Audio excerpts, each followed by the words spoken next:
विनंती. आज आहे 22 मार्च 2026ची अव्यक्त बापदादांची अव्यक्त मुरली. रिवाइज डेट आहे 7/4/2009. शीर्षक आहे कारण शब्दापासून मुक्त राहून वर्तनाद्वारे आणि चेहऱ्याद्वारे मुक्ती देणारे मुक्तिदाता बना.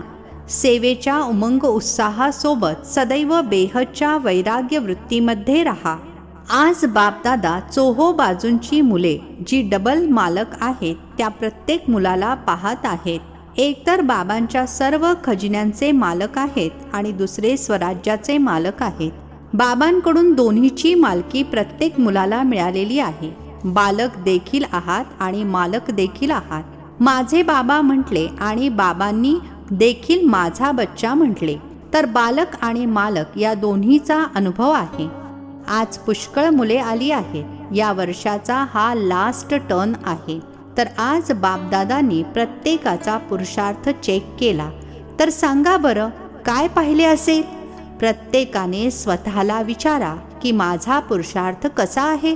बापदादा सर्व मुलांना पाहून खुश देखील झाले. परंतु बाबांची एक आशा आहे. सांगू का ती काय आहे? बाबांच्या आशेला पूर्ण कराल ना? एकच आशा आहे. सांगू का? हात वर करा जे आशा पूर्ण करतील. खूप छान. छोटीशी आशा आहे. ती आहे आजपासून एक शब्द बदली करा. कोणता शब्द? जो वारंवार खाली घेऊन येतो तो शब्द आहे कारण. या कारण शब्दाला परिवर्तन करून कायम निवारण शब्दाला धारण करा. कारण आता तुमची सेवा देखील कोणती आहे? विश्वातील आत्म्यांच्या सर्वांच्या समस्यांचे कारण निवारण करून निवारण करताच निर्वाण धाममध्ये घेऊन जायचे आहे. कारण तुम्ही सर्व मुक्तिदाता आहात. तर जेव्हा इतरांना देखील मुक्ती देणारे आहात तर स्वतः देखील कारणाला निवारण कराल तेव्हाच इतरांना मुक्ती देऊ शकाल, निर्वाण धाममध्ये पाठवू शकाल. तर या एका शब्दाचा फरक करणे अवघड आहे की सोपे आहे? विचार करा. आज जे पण आले आहेत किंवा आपापल्या ठिकाणी बघत आहेत, ऐकत आहेत, त्या सर्वांकडून बापदादा एका शब्दाचे परिवर्तन इच्छित आहेत. कारण. हे कारणच खाली घेऊन येते. कारण मध्ये तर अर्धा कल्प राहिलात. आता निवारण करण्याची वेळ आहे. निवारण आणि निर्वाण, मुक्ती. तर आज बाबांना हे देण्याची तुमच्यामध्ये हिंमत आहे? लास्ट टर्न आहे ना? सर्वजण उमंग उत्साहाने आले आहेत आणि बापदादा प्रत्येकाला मुबारक देत आहेत. झोपण्याची जेवण्याची अडचण देखील आहे. परंतु सर्वजण प्रेमाने स्नेहाच्या विमानाने तुम्हा सर्वांना मधुबनमध्ये पोहोचवले आहे. बापदादा प्रत्येकाचे प्रेम पाहून प्रत्येकाला पदमगुणा हृदयापासून प्रेम देत आहेत. परंतु प्रेमामध्ये तुम्ही काय करता? ज्याच्यावर प्रेम असते ना त्याला प्रेमाने सौगात अर्थात भेटवस्तू देखील दिली जाते. तर बापदादा सौगातमध्ये हा कारण शब्द घेऊ इच्छित आहेत. बापदादांची ही आशा पूर्ण करायची आहे ना? मग हात वर करा. इथेच सोडून जायचे आहे. या गेटमधून बाहेर पडाल तेव्हा हा कारण शब्द संपुष्टात आला पाहिजे. आणि चुकून आला जरी तरी बाबांना दिलेली वस्तू म्हणजे अमानत आहे. तर अमानतमध्ये काय केले जाते? परत घेतली जाते का? तर सर्वांनी दृढ संकल्प केला आहे. केला का? पुन्हा एकदा हात वर करा. पाठीमागे बसलेल्यांनी हात हलवा. आज शांतीवनमध्ये सुमारे 28-29 हजार भाऊ बहिणी आत आणि बाहेर बसून मुरली ऐकत आहेत. सर्वजण हात हलवत आहेत. खूप छान. कारण आता समयानुसार तुमच्याकडे रांग लागेल. कशासाठी रांग लागेल? हे मुक्तिदाता मुक्ती द्या. तर मुक्ती देणारे मुक्तिदाता पहिले तुम्ही स्वतः या एका शब्दातून मुक्त व्हाल तेव्हाच तर मुक्ती देऊ शकाल. बापदादांची हीच इच्छा आहे की आता या वर्षाचा होमवर्क हाच असावा की मला मुक्त बनून मुक्ती द्यायची आहे. कारण दिवसेंदिवस समस्या खूप वाढणार आहेत. तर समस्या समाधान रूपामध्ये बदलावी. मेहनत आणि वेळ समस्या मिटविण्यासाठी लागू नये. तुम्हाला तुमच्या भक्तांची आणि काळाची हाक ऐकू येत नाही काय? तर आता समयानुसार कोणते परिवर्तन करणे आवश्यक आहे? कारण आता प्रत्येकाला अनुभवी मूर्त बनून कोणता न कोणता अनुभव करून देण्याची आवश्यकता आहे. तर बाबांची आता अशी इच्छा आहे की तुम्हा सर्वांच्या चेहऱ्यावरून वर्तनावरून असे स्पष्ट दिसावे की ही मुक्तिदात्याची मुले मुक्ती देणारी आहेत. तुमच्या मस्तकातून चमकणाऱ्या ताऱ्याचा अनुभव व्हावा. फक्त ऐकवल्याने नाही, परंतु चेहऱ्यावरूनच हा अनुभव व्हावा. कारण अनुभव जवळ घेऊन येतो. तर हा अनुभव चेहऱ्यामधून आणि वर्तनातून दाखवा. जसे पहा, सायन्सची साधने अनुभव करवितात ना. आता उन्हाळ्याचा सीझन आहे, तर गरमीचा आणि थंडीचा अनुभव करून देत आहेत ना. जेव्हा सायन्सची साधने अनुभवी बनवतात, तर काय सायन्सची पॉवर शक्तीचा अनुभव करू शकत नाही काय? तर बाप दादा आता मुलांकडून हीच अपेक्षा करत आहेत की अनुभवाच्या स्थितीमध्ये स्थित राहून नयनांमधून मस्तकातून कोणत्या न कोणत्या शक्तीचा अनुभव करवा. ऐकलेली गोष्ट ऐकताना चांगली वाटते, परंतु नंतर एखादी समस्या आली तर विसरूनही जातात. परंतु अनुभव आयुष्यभर विसरला जात नाही. बाप दादांनी एक कारण पाहिले, रिझल्टसुद्धा पाहिला. एक रिझल्ट पाहून खूप खूप शुभेच्छा दिल्या. कोणता रिझल्ट?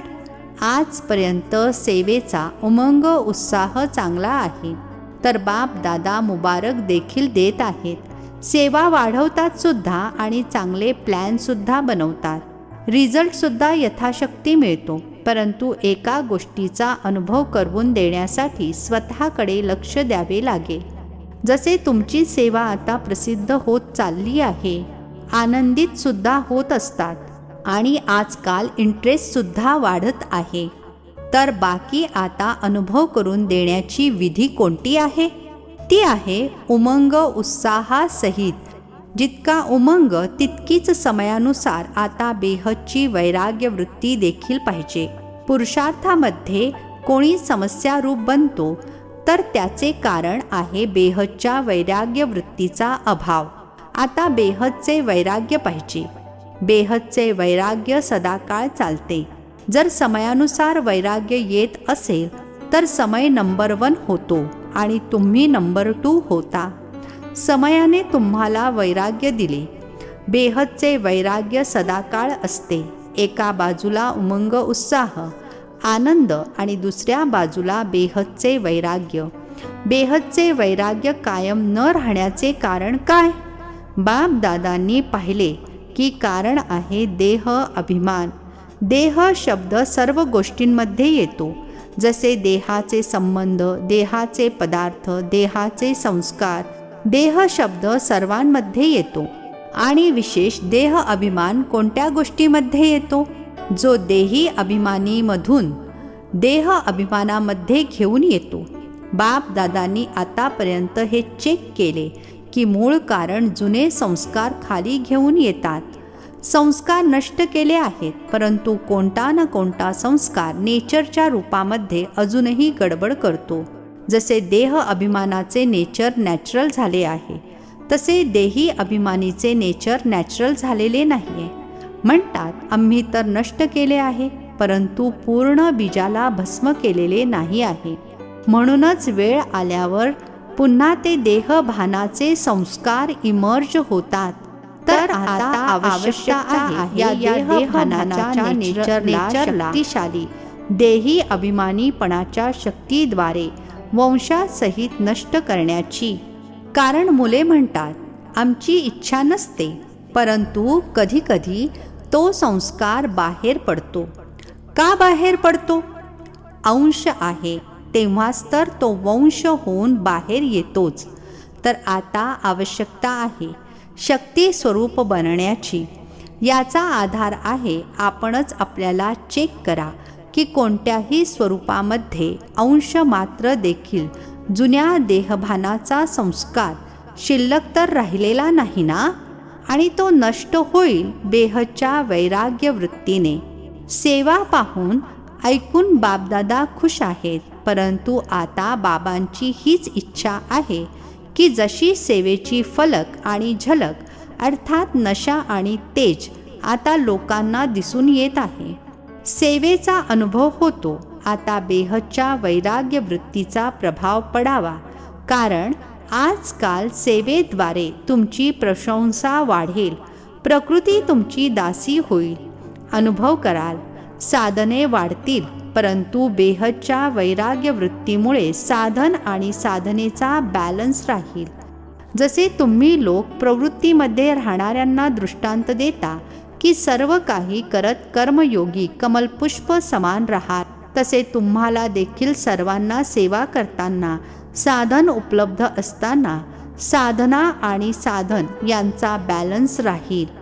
तर आजकाल अधिकच्या सेवेसोबत बेहदची वैराग्य वृत्तीसुद्धा आवश्यक आहे. चालता फिरताना देखील अनुभव व्हावा की हे विशेष आत्मे आहेत, फक्त योगाला बसलेले असतानाच नाही, भाषण करते वेळीच नाही, परंतु चालता फिरता सुद्धा तुमच्या मस्तकामधून शांतीची, शक्तीची, आनंदाची अनुभूती व्हावी. कारण समयानुसार आता काळ बदलत जाणार आहे. तर बाप दादांनी वेळोवेळी इशारा तर दिलाच आहे, परंतु आज बाप दादा विशेष एकतर बेहदच्या वैराग्याकडे इशारा देत आहेत. यासाठी आता स्वतःला चेक करून देही अभिमानी बनण्यामध्ये जे देह अभिमानाचे विघ्न आहे, अनेक प्रकारच्या देह अभिमानाचा अनुभव तुम्हाला आहे, त्याचे परिवर्तन करा. आणि दुसरी गोष्ट, स्वतःसाठी दीर्घकाळाचा देखील विचार करा. दीर्घकाळाचा अभ्यास हवा, दीर्घकाळाचा पुरुषार्थ, दीर्घकाळाचे प्रारब्ध. आता जर दीर्घकाळावर कमी लक्ष द्याल तर अंतिम काळामध्ये दीर्घकाळ जमा करू शकणार नाही. टू लेटचा बोर्ड लागेल. म्हणूनच बाप दादा आज दुसऱ्या वर्षासाठी होमवर्क देत आहेत. हा देह अभिमान सर्व समस्यांचे कारण बनतो. आणि मग मुले रमणीक आहेत ना, तर बाबांनाही दिलासा देतात की वेळ आल्यावर आम्ही ठीक होऊ. बापदादा म्हणतात की वेळ तुमचा टीचर आहे काय? वेळ आल्यावर ठीक व्हाल तर मग तुमचा टीचर कोण झाला? वेळ तुमची रचना आहे आणि तो तुमचा टीचर व्हावा हे चांगले वाटते का? त्यामुळे समयाला तुम्ही जवळ आणायचे आहे. तुम्ही समयाला समीप आणणारे आहात. तुम्ही समयावर अवलंबून राहणारे नाही. समयाला टीचर बनवू नका. तर बाप दादा आज वारंवार हाच इशारा देत आहेत की स्वतःला चेक करा, वारंवार चेक करा आणि परिवर्तन करा. दीर्घकाळाचे परिवर्तन दीर्घकालीन प्रारब्धाचे अधिकारी बनविते. त्यामुळे एखादा कोणी भले आतापर्यंत सुस्तावलेला पुरुषार्थी जरी असेल, परंतु लास्ट नंबरच्या मुलावर देखील बाबांचे प्रेम आहे. प्रेम आहे म्हणूनच तर बाबांचा बनला आहे. बाबांना ओळखले आहे. माझे बाबा तर म्हणतो आहे. त्यामुळे समयावर सोडून देऊ नका. वेळ येणार नाही. आपल्याला संपूर्णतेची वेळ जवळ आणायची आहे. बाप दादांच्या विश्व परिवर्तनाच्या कार्यामध्ये तुम्ही सर्व साथीदार आहात. एकटे बाबा कार्य करू शकत नाहीत. मुलांची सोबत आहे. बाबा तर म्हणतात आधी मुले पुढे मुले. तर आता दुसऱ्या वर्षी जर यायचेच असेल तर हा होमवर्क करून ठेवाल? करणार? हां, हात वर करा. अच्छा, पाठीमागचे सुद्धा हात वर करत आहेत. बघा, आज संख्या वाढली आहे. तर बाप दादांनी मुलीला अर्थात दादींना इशारा केला की फेरी मारून बघून ये. कुठे कुठे अजून झोपलेले आहेत. कसे ओळीने जेवतात. लांबलचक लाईन, परंतु सर्वांच्या चेहऱ्यावर आनंद आहे. मधुबनमध्ये तर आहोत, परंतु हा आनंद मधुबनमध्येच सोडून जायचा नाही, सोबत घेऊन जायचा आहे. बाप दादांनी वतनमध्ये बसून तुम्हा सर्वांच्या झोपण्याचे, जेवण्यासाठी रांगेत उभे असतानाचे दृश्य पाहिले. बाप दादांना असा संकल्प येत होता की आत्ताच्या आत्ता रजाईंची आणि गाद्यांची बरसात व्हावी. परंतु हा देखील आनंदाचा मेळावा आहे. आणि बाप दादांनी पाहिले की जिथे जागा मिळाली, जशी मिळाली तिथे चांगल्या रीतीने राहिले. बहुतांशी मुले चांगल्या प्रकारे पास आहेत. टाळ्या वाजवा, परंतु हा होमवर्क विसरायचा नाही. यामध्ये टाळ्या वाजवत नाहीत. बाप दादा आणि विशेषतः ब्रह्मा बाबा मुलांना नेहमी मधुबनचा शृंगार म्हणतात. तर तुम्ही सर्व मधुबनमध्ये आलात. बाप दादा देखील साकार रूपामध्ये एवढ्या मोठ्या परिवाराला पाहून खुश आहेत. सहन करावे लागले आहे, परंतु हे सहन करणे कायमसाठी सहनशक्ती वाढवेल. सर्वजण आनंदी आहात ना? त्रास तर झाला नाही ना? आणि पहा, एवढा मोठा परिवार असून देखील पाणीही उपलब्ध झाले. सर्वांनी पाणी वापरले ना? थोडे कमी आहे तर काळजी घ्यावी लागेल, परंतु आजकाल गावांमध्ये पिण्याचे देखील पाणी मिळत नाही. इथे तर तुम्हाला कपडे धुण्यासाठी देखील पाणी मिळाले आणि इतका मोठा परिवार पाहून आनंदसुद्धा होतो. पूर्ण कल्पामध्ये बापदादांना हा फकूर अर्थात अभिमान आहे की एवढा मोठा परिवार कोणाचाही नाही आहे. अच्छा, आज बाप दादा टीचर्सना एका विशेष सेवेची आठवण करून देत आहेत, जे होमवर्क म्हणून करायचे आहे. टीचर्ससाठी होमवर्क आहे की टीचरने नेहमी स्वतःला बाप दादांचे सच्चे साथी, समीपचे साथी, आपल्याद्वारे प्रत्यक्ष करणाऱ्या अशाच दिसून याव्या. आणि कोणीही तुम्हाला पाहिले तर त्यांना आश्चर्य वाटावे की यांना घडविणारा कोण, यांचे देखील पिता, शिक्षक, सद्गुरू कोण आहेत. तुमच्यामध्ये तुम्हाला न पाहता बाबांना पाहावे.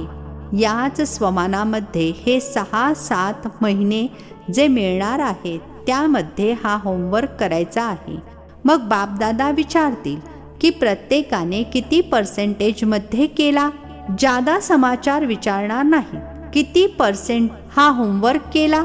तुमच्यामध्ये तुम्ही दिसू नये, परंतु बाबा दिसावेत. यात सर्व धारणा समाविष्ट होतात. मधुबनवाल्यांना देखील बापदादा प्रेमपूर्वक आठवण तर देतच आहेत, परंतु चोहो बाजूंच्या मधुबनवाल्यांनी देखील असे समजावे की मधुबनचे एक एक रत्न विशेष शिवबाबांना प्रत्यक्ष करण्याच्या निमित्त आहे. तर मधुबनवाल्यांनी पूर्ण वेळ अशी मनसा सेवा, कर्मणा सेवा आणि सर्वांना बाप समान बनविण्याचे उदाहरण बनून दाखवावे. तर मधुबनवाल्यांनी हा रिझल्ट द्यायचा आहे की बाप समान बनण्याचा नकाशा स्वतःमध्ये दाखविला आहे का, अर्थात बाबांची प्रतिकृती स्वतःमध्ये उतरवली आहे का. प्रत्येकाच्या मुखातून निघावे, वाह बाबांची मुले वाह. आणि तुम्ही सर्वजण काय करणार. तुम्ही सर्वांनी स्वतःला नंबरवार नाही, परंतु नंबर 1 बनण्याचे उदाहरण बनून दाखवा. नंबरवार बनण्यात मजा नाही. बनायचे असेल तर नंबरवार बनणे यात काय मोठी गोष्ट. तर सर्वांनी विन आणि 1 हा रिझल्ट ऐकवायचा आहे. अच्छा, चोहो बाजूंचे बापदादांचे दिल तख्तनशीन आणि भ्रुकुटीच्या तख्तनशीन, तसेच भविष्याचे देखील राज्य तख्तनशीन अशा बापदादांच्या सिकील द्या, अर्थात अतिप्रिय पदमपटीने भाग्यवान मुलांना सदैव आपल्या नयनांद्वारे रुहानियतचा अनुभव करून देणारे आणि चेहऱ्याद्वारे सदैव नशीबवान मन सदैव आनंदाने नाचत राहावे. कोणीही समोर आले अनुभव करावा की यांच्यासारखा आनंद कुठेही नाही आहे आणि धडा शिकून जावेत. अशी बाबांची मुले तुम्ही प्रत्येकजण आपल्याद्वारे बाबांचा परिचय देता, मुखाद्वारे बाबांचा परिचय देता, परंतु नयनांद्वारे आणि चेहऱ्याद्वारे बाबांचा साक्षात्कार घडविणाऱ्या अशा चोहो बाजूंच्या मुलांना ज्यांनी पत्रे पाठविली आहेत, ईमेल केले आहे, सर्वांची बापदादांकडे पोहोचली आहेत. ज्यावेळी तुम्ही संकल्प केला त्याच क्षणी तो बाबांपर्यंत पोहोचला. त्यासाठी खूप खूप मुबारक असो. देश विदेशातील सर्व मुलांना बाबा हृदयापासूनच्या प्रेमाचा प्रतिसाद देत आहेत. तर चोहो बाजूंच्या मुलांना बापदादा पदमगुणा हृदयापासून लाड, हृदयापासून प्रेम देत आहेत. आणि सर्वांना नमस्ते म्हणत आहेत. आम्हा आत्मिक मुलांचा आत्मिक पित्याला नमस्ते. आजचे वरदान: कर्म करत असताना कर्माच्या बंधनापासून मुक्त राहणारे सहज योगी स्वतः योगी भव. कर्म करत असताना कर्माच्या बंधनापासून मुक्त राहणारे सहज योगी स्वतः योगी भव.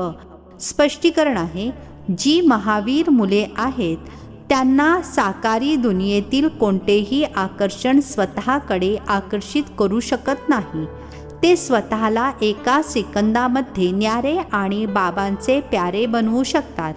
डायरेक्शन मिळताच शरीरापासून परे अशरीरी, आत्मअभिमानी, बंधनमुक्त, योगयुक्त स्थितीचा अनुभव करविणारेच सहज योगी, स्वतः योगी, सदा योगी, कर्मयोगी आणि श्रेष्ठ योगी आहेत. ते जेव्हा पाहिजे तेव्हा, जितका वेळ पाहिजे तितका वेळ आपल्या संकल्पाला, श्वासाला एका प्राणेश्वर बाबांच्या आठवणीमध्ये स्थित करू शकतात. स्लोगन आहे: एकरस स्थितीच्या श्रेष्ठ आसनावर विराजमान राहणे हीच तपस्वी आत्म्याची निशाणी आहे.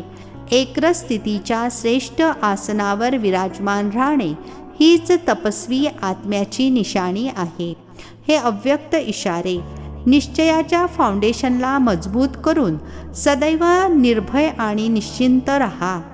असा निश्चय तसेच स्मृती आणि समर्थी ठेवा की अनेकदा बाबांचे बनलो आहोत आणि मायाजीत बनलो आहोत, तर आता बनणे काय कठीण आहे काय? ही स्मृती स्पष्ट नाही आहे का?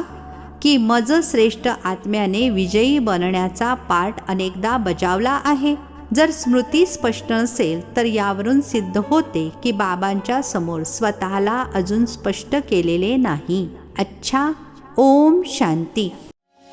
नवनवीन मराठी व्हिडिओज प्राप्त करण्यासाठी सबस्क्राईब करा मराठी गॉडलीवूड चॅनलला.